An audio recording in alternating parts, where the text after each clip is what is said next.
Well, just to keep things interesting, here we are in the PS Audio photo studio. My cool little view camera that I built myself.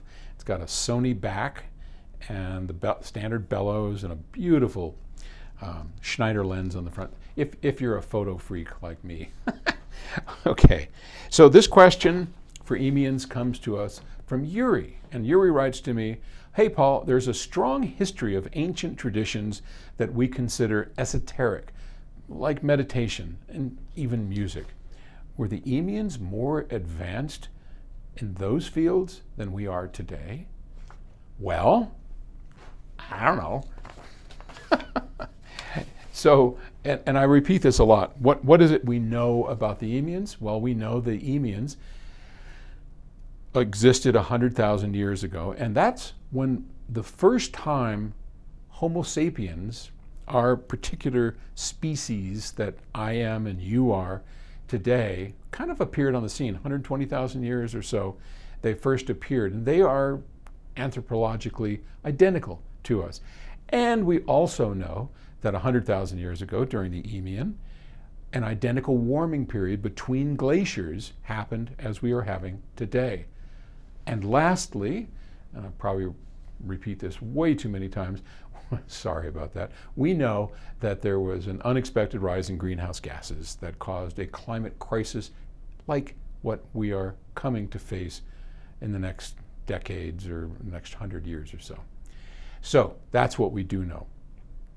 We can only speculate about everything else. Obviously, I don't know, and nobody knows whether or not those identical humans actually did develop a technological society like we do. But I have to say, the more I research this, the more I think about it, the more likely it seems that because everything was there, they are anatomically the same. They had the same set of circumstances. Why wouldn't they have developed farming?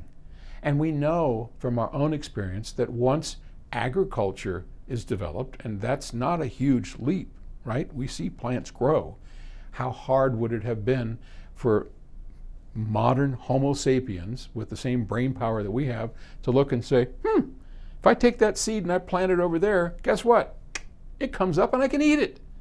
It's not a huge leap. I mean, we did it. We came through it. It didn't take an Einstein to figure that out, I don't suppose. But I can only imagine that that's exactly what happened. But during that path of going from agriculture and a complete agrarian society to then introducing some machines and then an industrial society and all the things that naturally follow. I mean, once you have an agrarian society, what happens? Well, populations that can be fed on a regular basis explode. They grow. And then after a while, agrarian societies can only get so large because you run out of resources, out of arable land. And so what do? Well, you've already figured out that you can take animals and domesticate them to do the work for you. How long is it going to take before somebody says,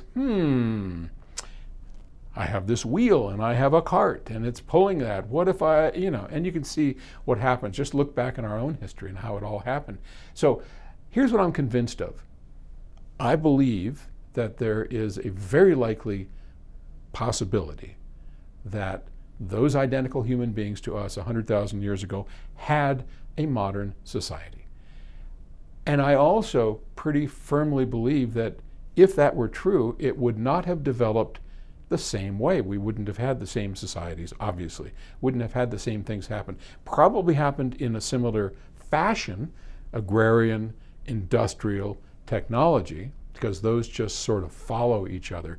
But what do they grow for plants? What animals? I mean, the animals they had back then were very different. They had giant beavers. They had, it was very different back then. So very different circumstances, even though if it follows a common path, will have very different results. Like we talked about last time, they may not have gone through the whole phase of fission, of breaking the atom apart. They might have gone directly to fusion. Or maybe they didn't do any of that. Maybe they never figured any of that out. Maybe they got to the point where they're burning fossil fuels and they never went beyond that. Who knows? I don't know. But it's great to speculate. Anyway, if you've got questions, send them to me. And you can email paul@psaudio.com, paul@eemians.com. Any of those will get to me. Or go to eemians.com and just drop me a note in the little form there. All right. Thanks for being along for the ride. Take it easy.